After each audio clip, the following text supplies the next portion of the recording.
বিগত 17 বছরে আমরা দেখেছি যে কিভাবে চাটুকারিতা এবং তৈলমর্দনের জন্য বিভিন্ন বই পুস্তক লেখা হয়েছে, সেখানে ইতিহাসকে বিকৃত করা হয়েছে, মুক্তিযুদ্ধের ইতিহাসকে বিকৃত করে এক ব্যক্তির একটা সম্পত্তিতে রূপান্তরিত করা হয়েছিল, যার মাধ্যমে সেটিকে পুঁজি করে একটা ফ্যাসিবাদী একটা মাফিয়াতন্ত্র কায়েম হয়েছিল। তো সেই সকল যে সব বই রয়েছে এবং একটা পার্টিকুলার গ্রুপ অফ পিপল, তাদের থেকেই শুধু বই পুস্তকগুলা সংগ্রহ করা হতো বলে আমি জানতে পেরেছি। তো আমরা চাই যে সেটার পরিবর্তন ঘটিয়ে সৃজনশীল এবং সত্য ইতিহাসকে প্রকাশ করে এই ধরনের বই পুস্তক আগামী দিনে প্রকাশিত হোক। সেটি আমার বিশ্বাস যে শুধু মুক্তিযুদ্ধ বিষয়ক মন্ত্রণালয় নয়, সব মন্ত্রণালয়েরই তাদের নিজস্ব প্রকাশনা রয়েছে। তো সেখানে সেগুলোকে সংগ্রহ করা হবে এবং আপনারাও তার মধ্যে লাভবান হবেন।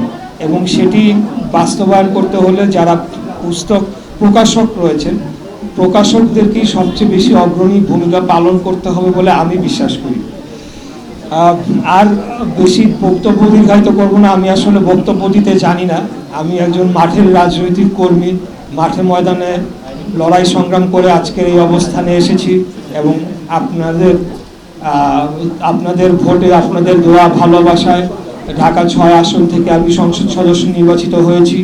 আজকের আমাদের মাননীয় প্রধানমন্ত্রী দেশনায়ক জনাব তারেক রহমান, উনি আমার উপর আস্থা রেখেছেন, আমাকে মুক্তিযুদ্ধ বিষয়ক মন্ত্রণালয় প্রতিমন্ত্রীর দায়িত্ব দিয়েছেন এবং ভবিষ্যতে যে কোনো দায়িত্ব উনি দিবেন সেই দায়িত্ব আমি পালন করার জন্যে, এই দেশের জন্যে, জনগণের জন্যে এবং আমাদের এই শহরের যে সীমাহীন সমস্যা রয়েছে সেগুলোকে নিরসনের জন্যে, এবং যখন যেই সেক্টরের যেই মানুষরাই আমার কাছে সহযোগিতার জন্য আসবেন, একজন রাজনীতিবিদ হিসাবে তাদেরকে সহযোগিতা করার জন্য আমি সদা প্রস্তুত থাকব।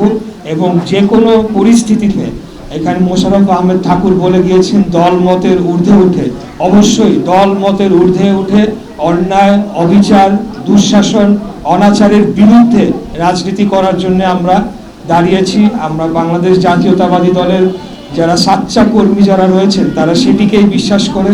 আমরা আগামী দিনেও অন্যায়ের বিরুদ্ধে, যে কোনো অপরাধের বিরুদ্ধে, যে কোনো অপরাজনীতির বিরুদ্ধে, যে কোনো দুর্নীতির বিরুদ্ধে, মাদকের বিরুদ্ধে, সন্ত্রাসের বিরুদ্ধে, অর্থাৎ যে সকল জিনিসগুলো আমাদের সমাজকে ধ্বংস করে ফেলে, আমাদের দেশকে ধ্বংস করে ফেলে, আমাদের রাষ্ট্রকে হুমকির মুখে ফেলতে পারে, সেগুলোর বিরুদ্ধে আমরা অবশ্যই দাঁড়াবো। আমরা যে কোনো স্বৈরাচারী মনোভাব সম্পন্ন রাষ্ট্র পরিচালনার দায়িত্বে যারা থাকবে, তারা যদি স্বৈরাচারী মনোভাব কেউ দেখায়, তাদের বিরুদ্ধে আমরা রুখে দাঁড়াবো। আমরা স্বৈরাচারের বিরুদ্ধে আন্দোলন করেছি, আমরা ফ্যাসিবাদের বিরুদ্ধে আন্দোলন করেছি।